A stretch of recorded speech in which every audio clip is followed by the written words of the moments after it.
Philippines and the rest of the world. Today is September 18, 2020, Feast of Saint Joseph of Cupertino. At last, thank God, it's Friday. Let us welcome the weekend together with the religious men and women in the Philippines. I am Sister Happy Montecillo of the Daughters of Saint Anne. Join us tonight and be updated with the latest in consecrated life, the church, and society. We will be your companions in your new religious routine every Friday evening. I am Father Angel Cortez of the Order of Friars Minor. And we are the 8 p.m. Habits.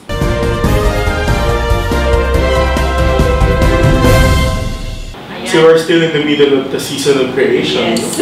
And I'm so happy that maraming na rin talagang mga parokya, mga organizations, and even sa social media talagang may awareness about it.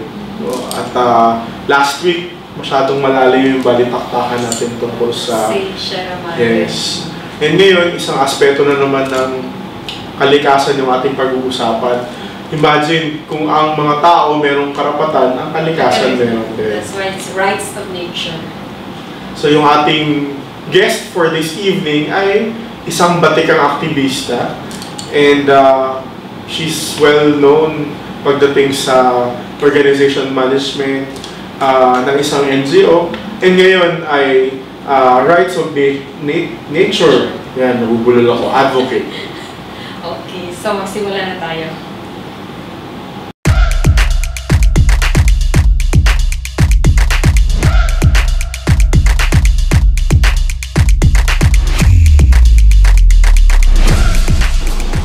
Handa na ang lahat na maging Iskrambol Panalo. Simple lang ang gagawin. Ayusin ang mga jumbled letters ng ating mystery phrase of the week at abangan ang kada segment dahil padali ng padali ang pagkakascramble ng mga letra. Kaya dapat manood hanggang matapos ang programa para Iskrambol Panalo ka! Kaya simulan na natin ang laro. Heto na ang unang pasilip sa ating scrambled mystery phrase. Follow the instructions carefully. Pinutin na ang share button ng ating live video at ilagay ang sagot sa iyong post. Use the following hashtags. Hashtag AMRSP, hashtag 8pm habits, hashtag Iskrambol Panalo, and then your answer. No need to comment or no need to message our page. Ang pinakaunang makashare ng tamang sagot sa kanilang Facebook accounts ay mananalo ng 200 pesos worth of cellphone load from AMRSP and the 8pm habits. I-message kayo ng aming staff through Facebook para malaman kung paano i-claim ang prize. Abangan sa ating susunod na episode kung kayo ang mananalo ngayong gabi. Pati na rin sa AMRSP Facebook page, kaya like and follow our page to be updated.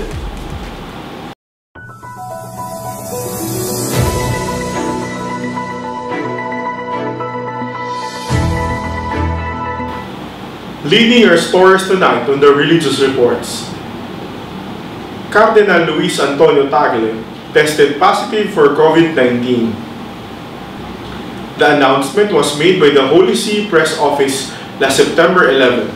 The Cardinal, who is currently in Manila, was not reported to be feeling any symptoms of the virus.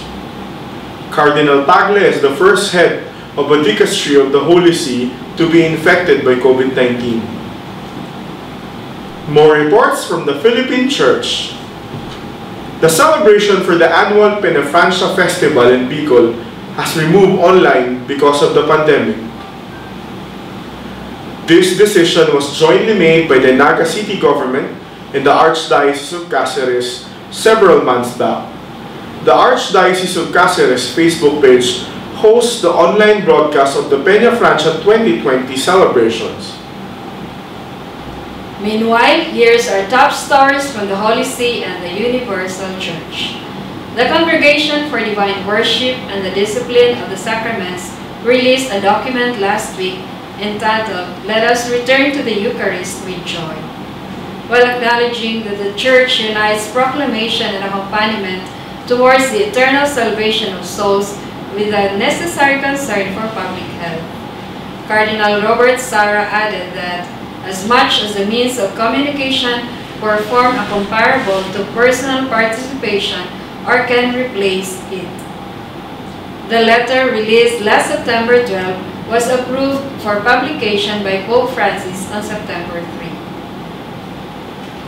Caritas International's President Cardinal Luis Antonio Tagle released a message in time for the International Day of Charity. In his message, Cardinal Tagle exhorted the faithful to examine oneself in the spirit of Saint Mother Teresa, adding that more than ever, we need today authentic charity from the authentic persons. The International Day of Charity was established by the United Nations General Assembly in 2012 to coincide with the feast of Saint Teresa of Calcutta. More news from the Universal Church. The Congregation for Catholic Education released a circular last September 10 addressed to Catholic educational institutions all over the world. In the circular, the congregation noted that real human persons are the heart and soul of formal and informal educational processes, and thus, everyone must unite our efforts in a broad educational alliance to form mature individuals capable of overcoming division and antagonism, and to restore the fabric of relationships for the sake of a more fraternal humanity. The circular was signed by Cardinal Giuseppe Bersaldi, prefect of the congregation. And now, here's the report from the religious in the Philippines. Sister Lilian Coraming of the Franciscan Missionaries of Mary passed away last September 10. She was 79. Sister Lilian was an icon in the local interreligious dialogue scene, especially after coming home from her studies in Rome in the Pontifical Institute for Islamic and Arabic Studies. She was among the pioneers of dialogue movement, serving in the Silsila Dialogue movement and the Emmaus Dialogue community in Zamboanga City, and in founding the Franciscan Dialogue movement internationally. She also assisted in the establishment of dialogue movements in Kenya and South Africa. Sister Lilian was laid to rest in the FMM Cemetery in Tagaytay last September 12. Father Jerry Gamaliel de los Reyes, OMI, was appointed new Provincial Superior of the Missionary Oblates of Mary Immaculate in the Philippines. The official announcement was made by the OMI Philippine Province last September 15. Father Jerry, who was a long-time missionary to Thailand, will serve a term of 3 years. Father Jerry replaces the newly installed Bishop of Jolo, Bishop Charlie Inson, OMI. That's it for this week's dose of stories from the church and the society. Join us next Friday for more of the Religious Reports. Up next is POV, Points, Opinions, and Views. Only here in your new religious routine every Friday evening. We are the 8 p.m. Habits.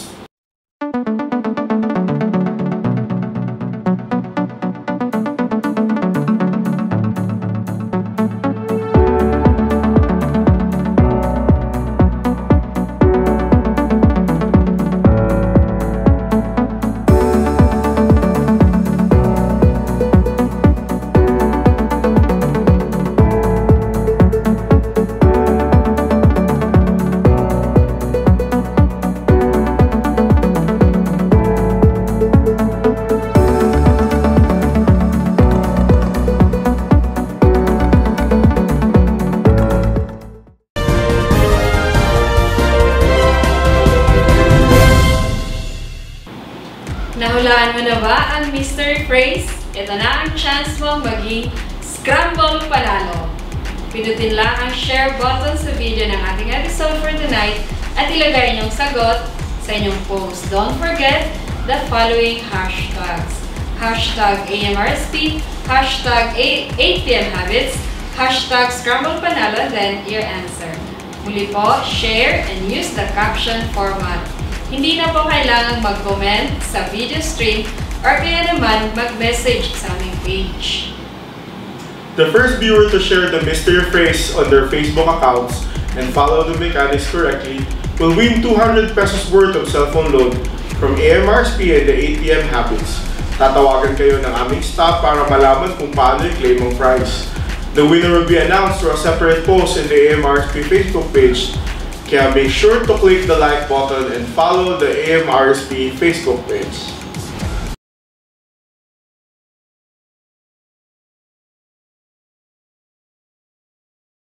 You're still with us here on the 8 PM Habits.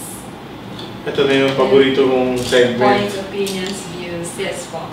Of course, as I mentioned sa ating opening, no, we're still in the season of creation, and yung mga paksa na ating pinag-uusapan dito sa ating show ay in relation to Mother Earth. At last week, we talked about Sierra Madre.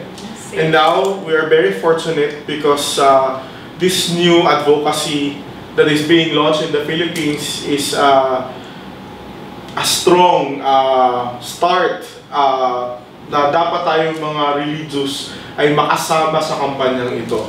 It's rights of nature. Yan. Talagang pabulong yung pagkakabanggit ni Sister Happy. Rights of nature. Ayan. Ayan.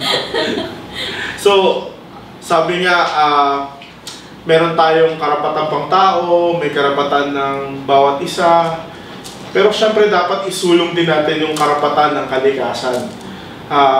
I remember when we talk about Laudato Si, masyado kasi tayo mga anthropocentric, tama ba ako?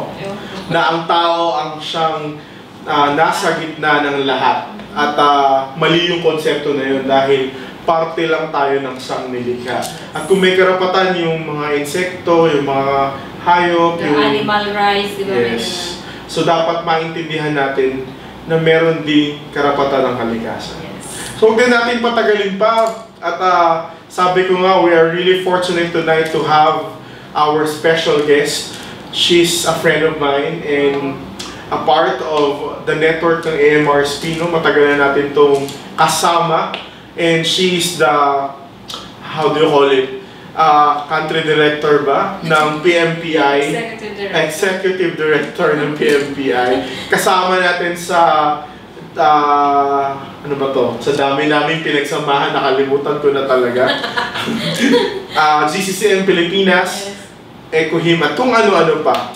So, our dear viewers, sister, help me welcome our guest, Ate Yoli, Miss Yolanda RAFOL-ESGUERRA. See? Welcome to 8 PM Habits, Ate Yols. Magandang gabi sa inyong lahat, sa mga kay Father, kay Sister, at sa lahat ng mga nanonood. Magandang gabi po. Ate, sorry kasi talagang ate ang tawag ko sa kanya. Hindi ako sanay yung Miss Yoli. Oo. Hindi po lahat nakakaalam kung ano yung rights of nature. Katulad ng binanggit ko kanina, napakahalaga sa atin ng karapatan na pinagtatanggol at pinaglalaban natin. Pwede niyo po bang bigyan ng maikling pasada ano ang rights of nature? Paano ito nagsimula sa Pilipinas? O paano nagsimula ang advokasiyang ito?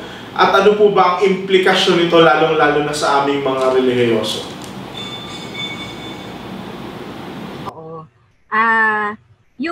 Siyempre yung advokasya ng rights of nature, ang esensya niya, yung pagkilala na tayo ay sangnilikha. So, ibig sabihin, ang tao at ang kalikasan ay magkakaugnay, no? At ang ating pinanggalingan ay iisa lamang. So, kaya kung mayroong karapatan ang mga tao, ang kalikasan ay mayroon ding angking karapatan na dapat na ma-recognize o kilalanin dito sa ating society.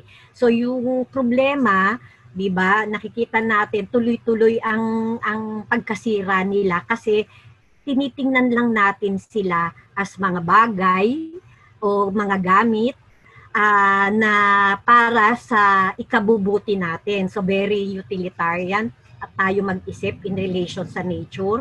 Tapos masyado tayong, sabi mo nga kanina, nabanggit mo na, Father Angel, anthropocentric. So sa tingin natin, tayo ang sentro ng lahat. So yung kagalingan ng tao lang ang pinakamahalaga. At siya ang pinakamataas, very hierarchic din mag-isip. Kaya kung ganito tayo, utilitarian tayo, anthropocentric at hierarchic mag-isip, so yung pagkasira, ito yung nakikitang punot dulo ng pagkasira ng ating kalikasan. Kasi gagamitin mo ang kalikasan ng walang habas. 'Di ba? Beyond its carrying capacity, ginagamit natin ngayon, 'di ba? Sa ekonomiya, so yung extractive, pagmimina, yung minerals, no, paggawa ng mga kung anong-anong building at construction na sinisira yung ating kalikasan. Kaya yung na dahil tuloy-tuloy yung pagkasira at ngayon yung climate issue natin, no, yung tuloy-tuloy na pag-init ng ating mundo ay dagdag pa, nakikita na kailangan na baguhin. Actually, ang Rights of Nature campaign is a call for a paradigm shift. Ang paradigm shift is yung to understand that humans have rights, but nature has rights also. So parang katugmang-katugma ng panawagan ng ating Papa sa Laudato Si, 'di ba? Yung ecological conversion naman ang tawag ng ating Papa dun sa kanyang encyclical. So yung ang paradigm shift, therefore ang panawagan sa atin hindi lang sa individual na pagbabago ng kaisipan, kundi sa sistema. Kasi yung buong sistema po natin, yung anthropocentric, utilitarian at hierarchic na pananaw ay embedded. Nandoon po siya sa ating sistema. At minsan lalo sa individual, yung sistema na yon ang hirap din baguhin kahit mismo tayo. So, yun po yung kailangang baguhin. So baguhin yung pananaw kung paano tayo nakikipag-relate, paano natin nire-regard, paano natin ina-appreciate ang ating inang kalikasan. No, yun yung and sa natin sa perspective natin, no, sa usapin ng pag may pananampalataya, yung stewardship perspective ay napakahalaga. Yung pangangalaga sa kanila, no? Pangangalaga, but also recognizing part ng paradigm shift is we are stewards to them, but they are also stewards to us. In fact, more than, diba? Kung wala sila, hindi tayo mabubuhay. Sabi nga, huli tayo nilikha eh. Diba? Kung wala sila, nag-evolve tayo from the same source at sila yung nagbibigay sa atin ng buhay ngayon. Actually, maraming nagsasabi, pag wala ang tao, ang kalikasan ay nandyan at matitira pa. 'Di ba? So they can live without us, but hindi tayo mabubuhay nang wala sila. So they are in fact more stewards to us than we stewards to them. So yun po yung perspektiba ng rights of nature na kailangan kilalanin natin na sila ay may angking kakanyahan at karapatan. Dahil ang isa pa rin pong usapan dito sa nature's right, si Thomas Berry po ang sinabi din, di po ba, ang simula daw ng right, kaya kasi tinanong ko yung mga communities, saan ba nanggagaling ang karapatan? Binigay ba sa atin to ng batas? Binigay ba sa atin to ng mga institusyon?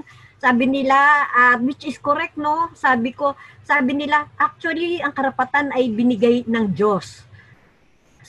So yung karapatan bago pa binigyan ng batas ay nandyan na. No? Nandyan na yung karapatan, may angkin na tayong karapatan at kakanyahan. Iyon din po yung sabi ni Thomas Berry. Sabi niya, ang basis ng right is our existence. If you exist, because you have a role and function to play in the whole circle of life. 'Di ba? So may kakanyahan ka na agad na kailangan ay irespeto, no? At kapag ito ay pinigil o hindi pinafulfill sa atin yung function na yon, iyon ay violation na ng rights. ng lahat ng mga creation. Yun yung sabi niya, pag nag-exist ka, tiyak na meron kang karapatan. No? At ibinigay sa atin yan ng isang universe, iniluwal ng isang universe yung rights na yan, both ng tao at ng kalikasan. I like yung stewardship to one another. Oo. Tsaka yung really the rights of... Ate Yoli, ano po, ang Pilipinas po ang sinasabi... Yes. Ate Yoli, ang Pilipinas po ang sinasabi na isa sa mga leaders in terms of legislation sa environmental protection. Although alam naman natin in practice, malaki po ang dapat lakbayin ng ating bansa. Sa inyong palagay po, bukod sa writ of nature na na-declare ng Supreme Court, and ano po kaya ang gawin ng pagsasabatas ng rights of nature upang paigtingin ang ating mga efforts sa pagpapangalaga sa kalikasan? Oo. Yung yung mga ibang batas kasi natin sa kasalukuyan, sabi nga natin, although nagpoprotekta siya, no, pinoprotektahan niya, ang perspective nitong mga lahat ng batas natin na magaganda naman siya at makakatulong, no? Ang perspective niya anthropocentric din. Kasi pag tiningnan nyo, yung batas, ang pinoprotektahan niya, yung impact sa tao. 'Di ba? Kunyari may nasira, ang kikwentahin yung impact sa tao. Tapos, pag tiningnan nyo po, generally, yung batas, in fact, ang kanyang language, manage yung distraction. So, manage, it means inaalaw niya ang distraction ng environment through the law. Ini-institutionalize pa niya ang pagsira. Kaya po yung rights of nature na legal framework, it's a new legal framework na gustong baguhin yung ganong perspective, no? Na ang batas, sa batas natin ngayon, ang pwede lang habla para protektahan ang kanilang karapatan ay tao, di po ba, natural persons, at yung juridical persons or yung mga corporations. Wala pong boses ang kalikasan kapag nasira. So dito po sa panibagong batas na tinutulak natin, ay bibigyan po ng legal standing ang mga ecosystem. So, ibig sabihin po, pag po sila nasira, ay pwede po silang maghabla. Kasi merong rights na i-articulate doon sa ating batas. Ano ang kanilang mga karapatan. At kung meron silang karapatan, pag na-violate yan, hindi lang yung tao ang babayaran, hindi lang yung impact sa tao ang babayaran. Ang babayaran mismo yung kwenta ng pagkasira nila. Kasi ngayon, for example, sa pagmimina, yung rehabilitation, hindi po siya mahalagang aspeto. No, yung rehabilitation mismo nung lugar. Pero itong sa ating batas na sinusulong ngayon, iyon ay ang magiging mahalaga. Kasi ang unang kukwentahin, ano yung sinira, ano ang nasira sa nature, at paano ito ibabalik at babayaran. Bukod pa dun sa bayad sa impact sa mga taong nakapaligid dito. So, iyon po yung isang bagong halaga nitong pag-recognize ng karapatan ng kalikasan. As sinabi niyo na po, that nature can stand by itself and human cannot stand without nature. Di po ba? Kayo po sa PMPI bilang network ng mga development groups na may kaugnayan sa simbahan, ano po ang tingin niyong pakialam ng bawat Kristiyano at bawat Katoliko sa usaping ito? Napakalaki po. Kasi nga po ang ating kapaligiran ay regalo sa ng Panginoon sa atin at sa bawat isa. Sa simula pa ay binigyan na tayo ng Diyos na tungkulin para alagaan ang ating kapaligiran. Nararapat at kumbaga hamon sa ating pananampalataya na pangalagaan at i-ensure na ang ating kalikasan ay hindi masisira. Sabi nga ni Pope Francis sa recent biography na kanyang labas, we should be able to hear yung cry of the poor, but also the cry of Mother Earth.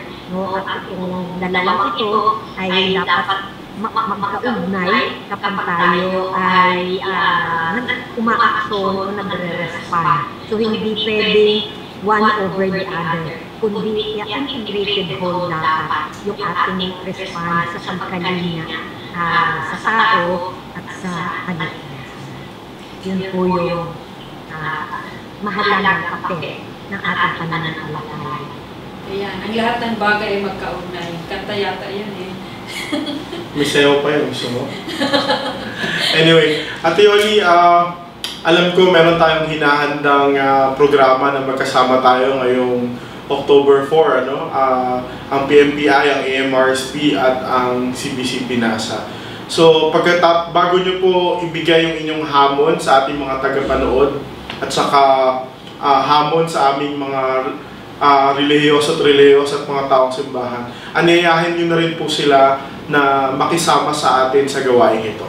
Sige po, Ate. Oo, parte po ng campaign sa Rights of Nature. Napakahalaga dahil sabi natin ay paradigm shift. Pag paradigm shift, pagbabago ng buhay, no? Pagbabago ng behavior. So maglo-launch po kami kasama ang AMRSP nung ating sapat lifestyle campaign or yung sufficient lifestyle, no? Na ang panawagan po, yung mga sobra dapat magbawas at yung pong kulang ay dapat maging sapat. So konsepto din po siya ng social justice, pero concept din po ng sharing, no, ng resources, no, at sa kahulihan ay magbabalanse po ng buhay ng mayaman at mahirap at therefore ng ating kalikasan. So meron din pong signature campaign na ilo-launch para suportahan yung bill, kasi may bill na po tayo ngayon na nasa Senado at nasa Kongreso, at ang champion po natin ay si Larissa Hontiveros at saka si Kip Belmonte po. At ang magandang balita po ngayon, may 4 na pong kongresista na nag-agree na maging co-author ng ating batas. So, kailangan po ng tuloy-tuloy na lobby para po yung batas na ito na magbibigay ng recognition ng rights ng nature ay maisabatas po. Ate, sabihin mo na rin yung habol mo sa lahat ng mga nanonood, sa mga relihiyos at relihiyosa. Ano ba ang hamon mo sa amin patungkol dito sa sinusulong nating advokasya ng karapatan ng kalikasan? Actually, sa akin, yung mga relihiyoso, ang pinakamalapit ang puso sa ganitong kampanya. Mas marami po talaga ang nakakausap namin na mas madaling unawain ang spirit nung pagkakaroon ng karapatan ng kalikasan. Kaya po ang hamon namin, sana yung mga religious persons natin and institution ay talagang magpalaganap, no, ng kaisipan na ito. At sa pagpapalaganap, hindi lang sa pananalita, kundi pati rin sa ating gawi o tinatawag nating lifestyle. Kasi palagi naman pong ganun, ang tinitingnan ng tao ay kung paano ka rin nabubuhay. Nagiging modelo tayo ng ating mga kasamahan at kaibigan. So ang challenge po lahat ay para sa lahat ng individual ay yung kanyang paano siya nakikipag-usap at nakikipag-relate sa ating nature, no? And then at the same time ay kalampagin po natin ang ating gobyerno para baguhin din po yung mga sistema na nagpapahirap ng ating kalikasan, no? At tuloy-tuloy na sumisira dito. So yun po siguro ang hamon po sa ating lahat. Sana hindi ito ang huli at alam naming lalawig pa at lalawak ang kampanya para sa karapatan ng kalikasan. Maraming salamat po. And that's Miss Yolanda RAFOL-ESGUERRA, the Executive Director of the Philippine Misereor Partnership Incorporated. Ayan, no? Siguro ako, inisip ko kung talagang may isulong yung batas para sa karapatan ng kalikasan. Kung ang tao nga pag ginahasa, nagre-reklamo, nakukulong, paano pa kaya kung yung paglalapastangan sa kalikasan, no? I mean, it's not tantamount of saying that managot talaga yung dapat managot. Ngayon, kita mo naman, pati yung usapin ng buhangin na ilalagay sa Minalube ay pinag-uusapan. Pero para sa akin, ito yung pagiging mulat nating mga reliyoso-reliyosa ng mga mamamayan na ang lahat talaga ng bagay ay importante at magkakaugnay, kaya dapat maging tagapangalaga tayo ng bawat isa. Yeah. You summarize what Ate Yoli shared with us. So, syempre sa AMRSP, patuloy tayong susuporta sa panawagang ito ng Rights of Nature. Yes po. So, at syempre po, bago matapos ang ating episode,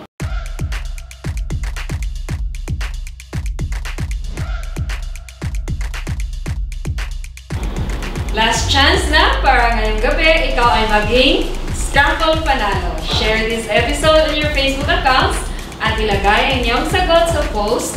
Don't forget the following hashtags.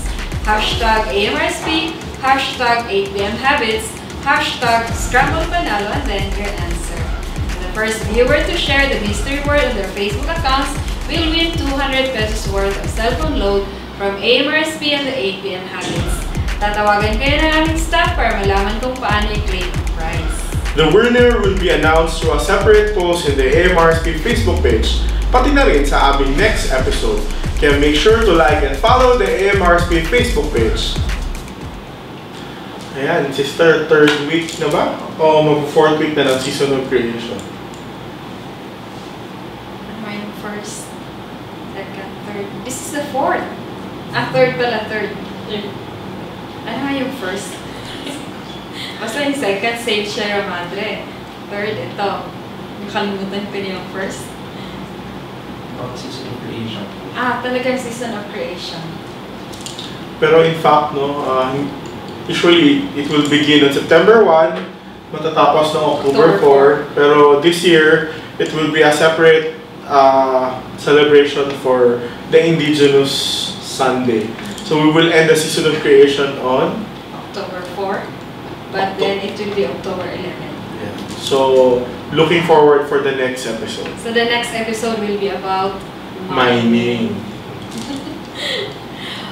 So join us again next week for more stories from the consecrated life, the church, and from our society. I am Sister Javi Montesilio of the Daughters of St. Anne. And I am Father Angel Cortez of the Order of Friars Minor. We have been your companions in your new religious routine every Friday evening. We are the 8 p.m. Habits.